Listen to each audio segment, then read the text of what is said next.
Sortons de la case et ne coinçons pas la bulle. Combat futur, c'est au pluriel et de son commandement. Et l'on va creuser dans le passé et le 9e art pour en connaître plus de nos épopées polémologiques et de certains soldats au képi blanc. Et c'est bien dissimulé par un retentissant pseudo, Sagan, que nous recevons un soldat à la flamme argentée piquée de vert qui scénarise les aventures tout en planche et phylactère d'un certain Yuri Andronov, le légionnaire, que l'on retrouve aux éditions du Triomphe. Capitaine Emmanuel Sabouret-Garadoned de l'état-major de la 6e BLB, bonjour. Bonjour. Alors, ce n'est pas un fake, vous avez bien un képi et une casquette, militaire et auteur de bande dessinée. C'est possible ? Il faut croire que c'est possible. Un képi depuis 21 ans. Donc vous avez vraiment commencé par un képi blanc ? J'ai eu l'honneur de recevoir le képi blanc en 2004, durant mon instruction, de servir à titre étranger comme militaire du rang, sous-officier, puis d'accéder à l'épaulette comme officier également, avant de rejoindre de passer dans le régime général, mais toujours au sein de la Légion étrangère, de commander un escadron au sein du Royal étranger, et à l'issue de ce beau temps de commandement, d'être affecté à la 6e BLB où je sers désormais. Mais effectivement, 21 ans au sein d'une institution incroyable, des années merveilleuses, avec pas mal de grades, d'aventures, et effectivement, durant ces années, une petite casquette qui est venue agrémenter mon front, celle d'auteur, jeune auteur, modeste auteur. Et je vous entends parler de Royal étranger, c'est pas à ce moment-là que vous avez découvert ou redécouvert la bande dessinée ? Tout à fait. L'aventure commence en 2021. J'avais la charge de conduire toute l'organisation et le déroulement du centenaire du 1er régiment étranger de cavalerie. Au travers de beaucoup d'activités et de diverses productions, le but était de récolter des fonds pour les blessés. Et dans ce cadre, nous avons écrit un livre, Royal étranger, et une BD éponyme, Royal étranger. Et c'est le fait d'avoir suivi ce projet, contribué à ce projet, qui a provoqué, qui a été l'étincelle, et qui m'a conduit à me lancer dans l'aventure. Alors, avant d'intégrer l'armée, la Légion, pardon, vous étiez déjà un fanat BD ? Jeune, j'aimais beaucoup lire. Très, très jeune, j'ai lu énormément de romans historiques. Et j'aimais aussi la bande dessinée plus en termes de détente. Alors tous les grands classiques, les Black et Mortimer, les Tintin, mais également de la bande dessinée historique, dans les clins d'œil de l'histoire, dans l'édition avec laquelle je travaille actuellement, donc les éditions du Triomphe. Alors, vous me parlez de romans historiques, est-ce que le cinéma aussi, la bande dessinée et le cinéma ont beaucoup de points communs sur le cadrage, etc. Le cinéma vous a aussi inspiré ? Le cinéma ne m'a pas inspiré à proprement parler. En revanche, en particulier, alors que je rédigeais le scénario du tome 2, je me suis plu à revoir par exemple tous les chemins de fer. Revoir le Crabe-Tambour, revoir Dien Bien Phu. Et je dois avouer que c'est avec une certaine émotion que j'ai revu ça. Ce n'est plus avec le regard du jeune adolescent, mais celui du soldat, et du soldat qui réfléchissait à la portée de ce qu'il écrivait. Donc c'était une expérience de revisiter ces images par quelqu'un qui a filmé les scènes de combat jusque dans les tranchées de Dien Bien Phu, et de se dire mais aujourd'hui je suis dépositaire de ça et je contribue à le transmettre d'une autre façon. On peut rappeler quelle période couvre les 2 premiers tomes de Légionnaire ? Oui, tout à fait. Le premier tome, Légionnaire face au Reich, couvre naturellement la Deuxième Guerre mondiale. Donc c'est le héros Yuri Andronov participera à tous les combats du deuxième conflit mondial, que ce soit les combats de 40 au nord de la France, les combats en Afrique du Nord, mais également les combats de la reconquête en France, mais également en Allemagne et jusqu'en Autriche. Avec évidemment pas mal d'anecdotes inconnues du grand public, montrant à la fois la force d'âme des légionnaires et toujours un peu la truculence qui existe dans le monde légion. Le deuxième tome, lui, porte sur la guerre d'Indochine, donc contre les Viettes, du nom du champ de marche du premier BEP. Et le héros commencera la guerre dans les rangs du premier Reich, et après le désastre de la RC4, basculera au sein du premier BEP, qui est alors, pour la première fois de son histoire, reconstitué. Et de là, il fera tous les combats, dont les plus importants sont Nassan, Dien Bien Phu, et après il connaîtra la Grande Marche, la captivité, et pour le coup, je joue avec la petite histoire, le faisant s'évader. Malheureusement, il n'y a eu aucun légionnaire du premier BEP qui a réussi à s'évader des camps. Alors, on retrouve des personnages historiques, surtout dans vos bandes dessinées. Tout à fait. Le personnage central est romancé. Il est romancé, mais il prend toute la romantique légionnaire. C'est un ancien cadet du Tsar qui, après la défaite des armées blanches, s'engage en 1921 en Tunisie. C'est l'année de formation du 1er régiment étranger de cavalerie, qui a récupéré beaucoup de cavaliers des armées tsaristes. Il a, entre guillemets, tous les clichés au sens positif du terme du légionnaire. Et donc, beaucoup de légionnaires peuvent se reconnaître en lui, beaucoup d'anciens. En revanche, si lui est fictif, les différentes anecdotes, combats qu'il va rencontrer sont réels, et beaucoup de personnages emblématiques de la Légion vont être mis en scène en essayant de toujours rester fidèle à l'histoire. Parfois, il y a quelques truchements, mais qui sont dans ce cas-là signalés en annexe des albums. D'ailleurs, à la fin de ces albums, il y a une bibliographie. Oui, tout à fait. L'éditeur a très justement insisté sur l'importance d'établir deux choses. C'est une bibliographie et une ou deux pages de notes pour vraiment montrer à quel point les récits, même s'ils sont romancés, sont ancrés dans l'histoire et sont au service de l'histoire. Donc il y a toutes les références qui ont pu me servir à construire les bandes dessinées, mais également des petites explications, puisque parfois on est vraiment dans du verbiage militaire, que ce soit sur l'équipement ou sur les différents descriptifs. Donc là c'est pour éclairer le lecteur moins averti, mais également pour l'entraîner justement à comprendre quand on a un petit peu truché avec la réalité des faits, trucher la réalité des faits, pardon. Et également donc une bibliographie qui va montrer à quel point tout est ancré dans les sources. Donc il y a les journaux de marche des régiments systématiquement, et ensuite nombre d'ouvrages, en général de gens ayant été témoins ou acteurs des événements relatés. Donc le scénario est bétonné, mais on oublie quelque chose, le dessin. Vous avez rencontré un dessinateur, comment s'appelle-t-il? Comment cela s'est produit? Alors, j'ai rencontré un dessinateur fantasque et extraordinaire, Willie Harold Williamson. La rencontre, c'est très simple, c'est lui qui dessinait la bande dessinée Royal Étranger.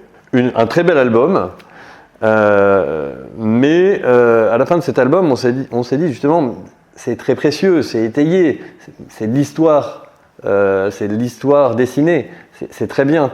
Mais nous, on voulait rendre vivante cette histoire, la rendre vivante pour pouvoir mieux la transmettre. Et donc, on s'est dit, mais un héros qui vit tout ça, ça parlera, et ça parlera à toutes les générations. Donc, je me lance dans un projet de scénario, il dessine quelques planches, et on retourne voir l'éditeur, en disant, ben voilà, nous, on aimerait faire ça. Et l'éditeur dit, oui, je prends, on fait une trilogie. Et ainsi commence l'aventure. Alors lui, ce dessinateur, c'est un homme assez extraordinaire, hein, c'est des origines mêlées. Il est belgeo-américain. C'est peu deux traditions de bande dessinée assez folles. En fait, son père, donc sa mère est belge, et son père était un aviateur de l'US Air Force, qui a rencontré sa mère en 1944.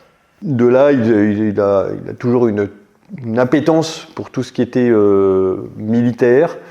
Dessin militaire, il a publié des BD magnifiques, en particulier une sur Bastogne qui fait référence. Et il a ce côté fantasque du dessinateur. Maintenant, il doit avoir 77 ans, mais il a une jeunesse d'esprit et ce côté pétillant, jamais s'arrêter, toujours beaucoup d'idées. Ce que j'apprécie beaucoup, c'est que c'est un dessinateur à l'ancienne. Donc il fait ses crayonnés, ses ancrages à la main, ce n'est pas fait à l'ordinateur. Alors ça demande une grosse coordination, mais c'est quelque chose de passionnant. En fait, le scénario ne s'arrête pas à envoyer quelques pages en Word. D'ailleurs, c'est pas comme ça que je travaille. Comment travaillez-vous d'ailleurs? Ah, alors, je travaille. J'ai eu pour ambition, dès le début, de fournir un plan de manœuvre à mon dessinateur. Je voulais qu'en fait, il ait une carte avec tout écrit. Donc quand il reçoit mon scénario, en fait, je lui propose déjà une disposition de toutes les vignettes par double page.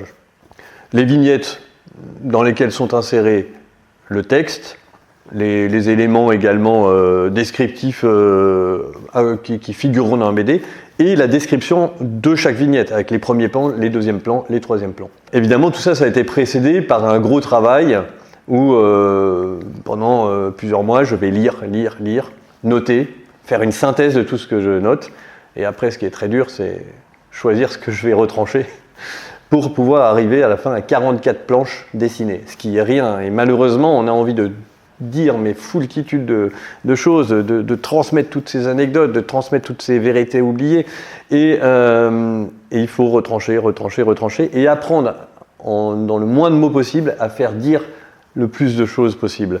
C'est un défi. Bref, j'espère que j'y arrive bien. Mais donc on arrive à ce moment où effectivement, après avoir fait ce travail de synthèse, je révise mon scénario, pour lequel j'ai fait un plan par période. En fait, on fait des blocs dans la bande dessinée, on les équilibre en nombre de pages, et puis ensuite on rentre les anecdotes dedans. Et puis une fois qu'on a fait tout vraiment cette structure en dossier et sous-dossier, là on y va et on remplit nos pages de vignettes. Mais là, c'est qu'une partie du travail, puisque le dessinateur reçoit ça, d'emblée il dit si ça lui plaît ou non, c'est-à-dire s'il retrouve, s'il est à l'aise. Parfois on retouche les choses avec lui, idem avec l'éditeur. Donc parfois il y a plusieurs navettes. Mais une fois que le scénario est validé, en fait, il faut fournir la documentation au dessinateur, en plus de ce qui a été fait. Donc on est bien d'accord, sur le matériel et l'uniforme, on est bon. Si c'est pas bon, ne vous inquiétez pas, j'ai toujours 1000 critiques qui arrivent très vite. On est plutôt bon, j'en ai eu qu'une centaine. Mais non, on est plutôt en cible, mais effectivement il y a tout le matériel, les villes, par exemple la Deuxième Guerre mondiale, toutes les batailles dans le nord de la France, il y a encore des gens qui ont connu ça. Donc je suis allé chercher, la critique viendrait vite, et puis de toute façon on essaye d'être sérieux. Donc je suis allé chercher pas mal de photos d'époque d'avant la Deuxième Guerre mondiale, de toutes ces villes qui malheureusement ont été rasées par les conflits, et on retrouve ces villes dans les différents plans de la bande dessinée. Donc il y a le dessinateur, il a vraiment le plan, des sources d'inspiration, et après il n'a plus qu'à se laisser couler dedans. Et évidemment il y a une liberté, c'est-à-dire que moi il m'appelle en me disant ouais mais les vignettes j'aimerais les changer comme ça, ou j'aimerais faire apparaître ça dedans, et on discute. Et l'important c'est plus le dessinateur se sent à l'aise, inspiré, plus son dessin sera aéré, naturel. Et donc l'important c'est vraiment d'avoir une symbiose avec lui. Mais c'est un dialogue de tous les jours. Et tous les jours on s'appelle, alors il est en Belgique, mais tous les soirs on s'appelle quand il dessine, et on fait un point sur les planches, sur des besoins d'enseignement en plus, sur des orientations pour guider son dessin. Et après, il reste une troisième phase. Il y a une troisième main qui se rajoute, c'est le coloriste. Et là, il faut encore aussi fournir de la documentation pour guider les couleurs. Et faire comprendre aussi. C'est pas que la couleur de l'uniforme. Je prends par exemple sur la deuxième bande dessinée Contre les Viettes, il y a eu un parti pris du coloriste que j'ai trouvé remarquable sur les vignettes sur Dien Bien Phu, où tout est rougeoyant. L'eau dans les tranchées, la boue, tout est rougeoyant, la mitraille est rougeoyante, il y a une saturation des rouges. Alors ça plaît ou ça ne plaît pas, moi je trouve ça extraordinaire, mais c'est un beau parti pris du coloriste, mais ça se fait en discussion tout ça, et je trouve ça vraiment très très sympathique. Alors Sagan, vous n'allez quand même pas me dire que du début à la fin d'une bande dessinée, c'est pas le temps d'un tweet? Ah non. C'est combien de temps? Une bande dessinée, c'est à peu près 1 an et demi de travail, en travail réparti. Ce qu'il faut voir, c'est que le dessinateur en lui-même, une planche, donc une planche en noir et blanc, entre ses crayonnés et ses ancrages, c'est à peu près 30 heures en moyenne par planche. La colorisation va plus vite, mais il y a évidemment un temps, et puis après il y a à peu près entre 1 et 2 mois de finalisation de maquette et d'impression. Et avant, il y a tout ce travail de lecture, de synthèse, d'écriture, de mise en page, de préparation de la mise en page. Donc c'est beaucoup de temps. Lecture, synthèse, est-ce que connaître la méthode de raisonnement tactique aide à la scénarisation? C'est une question vache pour un officier d'état-major. Eh bien, je vais d'emblée vous dire non. Non, parce que la méthode de raisonnement tactique, elle vise à ne laisser aucun détail de côté. Elle vise à analyser tous les faits avec une grande précision. C'est quelque chose de scientifique. Quand on écrit, on laisse la part libre à l'imagination, Dieu merci. On laisse passer nos rêves aussi. En revanche, un officier d'état-major, on lui apprend à être synthétique, il a des cours pour ça aussi. Donc finalement, il y a des choses qui aident. Et puis, apprendre à écrire pour la bande dessinée, ça aide justement à synthétiser aussi son discours, son écriture. Donc il y a des vases communicants. Alors c'est déjà 2 tomes qui sont parus aux éditions du Triomphe. Comment faites-vous vivre rythme opérationnel, vie privée et cet hobby qui est quand même très prenant? Je dirais que pour les gens occupés, il y a des nuits. Les nuits sont longues, le sommeil est court. Et alors je suis quelqu'un qui suis du matin et souvent je me lève tôt et je lis, j'écris. Je pense qu'il faut pas avoir peur de se lancer dans plusieurs projets. Il n'y a que la peur qui nous limite. On arrive toujours à mener à terme nos projets. J'ai entendu cette phrase. Est-ce que c'est un exemple de ce qu'on appelle l'humour légion? Ah, l'humour légion. L'humour légion, vous le percevez quand d'abord vous avez changé 3 fois de couleur, que vous avez eu envie de mettre un coup de matraque au type en face, et que vous avez compris qu'en fait le type il vous aimait bien, qu'il était en train de vous faire tourner en bourrique. Mais hors de ça, quelle vision vous voulez laisser de la Légion à celui qui va lire ces, pour l'instant, 2 opus? Il y a 2 visions que je voudrais laisser. C'est la vision de la Légion et certaines visions de l'histoire. La Légion, c'est une institution, c'est une famille, c'est un monde, c'est extraordinaire. Pour moi, c'est une vraie famille. Une famille qui m'a adopté en 2004, à laquelle je dois beaucoup et à laquelle je veux rendre. Au travers de mes bandes dessinées, ce que j'essaye de montrer, c'est cette école de la deuxième chance. Des légionnaires qui... On a parlé du héros, mais dans les 2 albums aussi, on voit des gens qui viennent de nulle part ou qui viennent des conflits mondiaux, qui se retrouvent en Indochine. Ce même exemple, on le retrouve pour la solidarité. En Indochine, en fil rouge, il y a ce binôme avec cet ancien SS et cet ancien des brigades internationales, de gens qui se sont entretués pendant le conflit mondial, qui vont vouloir s'entretuer au début du récit et qui vont mourir en frères d'armes. C'est pas du roman, ça. Ce fut la réalité de l'Indochine, c'est la réalité de la Légion. Vous le retrouvez aujourd'hui, vous avez des Russes et des Ukrainiens qui sont en frères d'armes à la Légion étrangère. Donc je veux montrer cette deuxième chance, je veux montrer cette école de fraternité d'armes, je veux montrer cette école d'héroïsme, d'abnégation, l'esprit de Cameron, cette capacité à tout donner jusqu'à sa vie pour un pays qui n'est qu'un pays d'adoption et qu'on sert sous le fanion vert et rouge. C'est mon ambition. Et évidemment, au travers de l'histoire Légion, de ces héros, de ces figures qui ont incarné ces combats-là. Donc ça, c'est vraiment... Et j'espère qu'au travers de ces pages, le lecteur retrouve justement la beauté de cette institution. Et sur l'histoire, il y a des choses aujourd'hui qui me troublent, c'est l'oubli de ce qu'on a appelé les guerres coloniales, mais même l'oubli de l'héroïsme français, du French bashing, la Deuxième Guerre mondiale. Oui, les Français, on n'a rien fait. Mais les combats de 40 furent incroyables. Ce n'est pas la qualité des hommes. 80 000 morts en moins d'1 mois. Bien sûr, ce n'est pas la qualité des hommes qui a fait la défaite. Et en particulier ces unités comme celle du 1er REC, constituées en GRDI 97, donc un groupement de reconnaissance divisionnaire, ils sont partis à 650, ils sont revenus à 250, le chef de corps est mort à leur tête. Ils ont chargé à cheval les panzers allemands. Ils ont tout été fichus, mais ils ont continué à faire des combats retardataires jusqu'à la Loire, jusqu'au 21 juin, du 19 mai au 21 juin, décimés, à cheval, avec des motocyclettes, avec des vélos, Mais ils l'ont fait. Ils ont été incroyables. Et ne sont pas les seuls. En 1943, ces mêmes hommes, ils se retrouvent en tête de la contre-offensive à freiner la contre-offensive de l'Afrika Korps suite à l'opération Torche. Donc fin 1942, les Américains débarquent au Maroc. L'Afrika Korps contre-attaque via la Tunisie. Donc les troupes se portent à leur rencontre. En tête de ces troupes, il y a les soldats français, dont la Légion étrangère, le 3e REI et le 1er REC.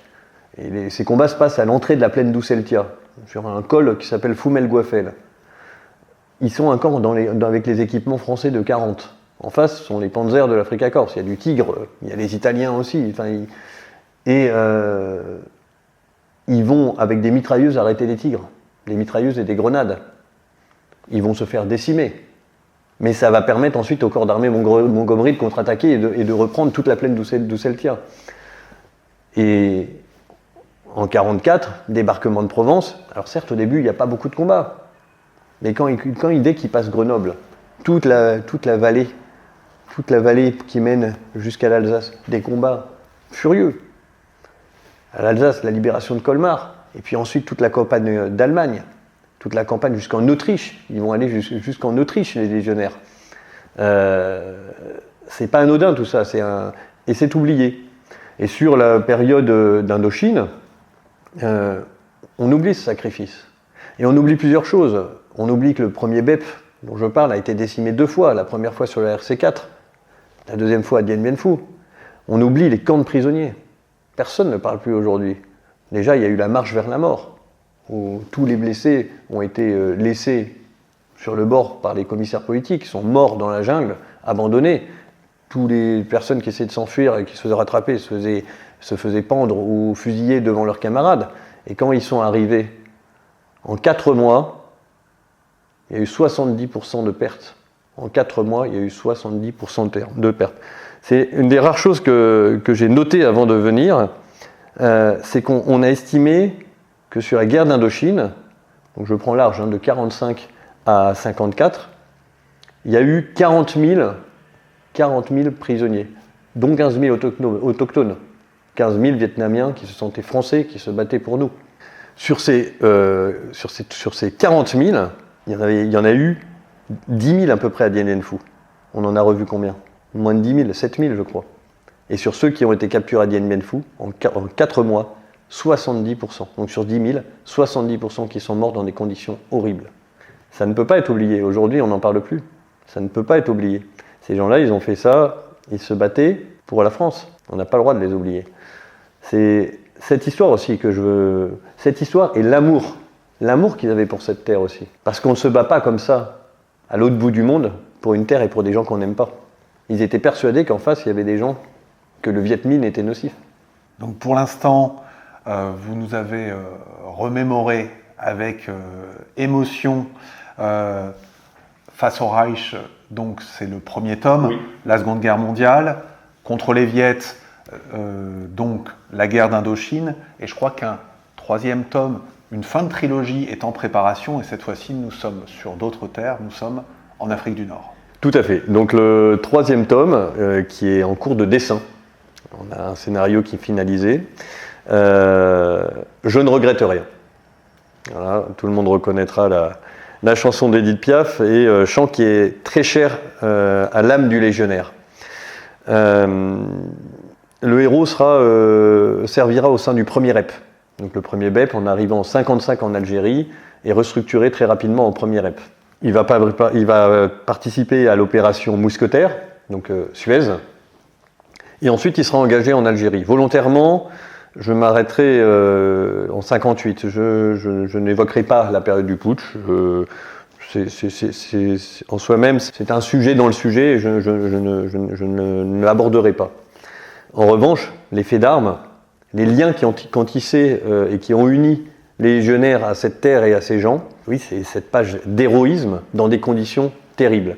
Voilà le contexte d'engagement de notre héros, prévu normalement, dont vous pourrez lire les exploits normalement dans 1 an. Alors ce travail de scénariste, on sent et on l'entend, il vous imprègne, mais en quoi imprègne-t-il votre rôle actuel d'officier de la Légion ? J'ai toujours été féru d'histoire, ça s'est su dans le régiment. Mais à partir du moment où j'ai vraiment commencé à écrire, forcément j'étais plus consulté. Et il y a un petit côté, je mets très humblement, je le mets très entre guillemets, historien, qui se greffe sur moi, et ce qui fait que souvent j'ai pu être consulté au cœur de certaines discussions, et par exemple j'ai été sollicité pour contribuer modestement au futur livre d'or de la Légion étrangère. Donc il y a quand même quelque chose, voilà, il y a forcément un petit effet. C'est très modeste. Après, ma mission première est de servir la France en tant qu'officier. Le côté bédéiste, je me permets ce barbarisme, passe après. Mais il n'est pas décorrélé finalement.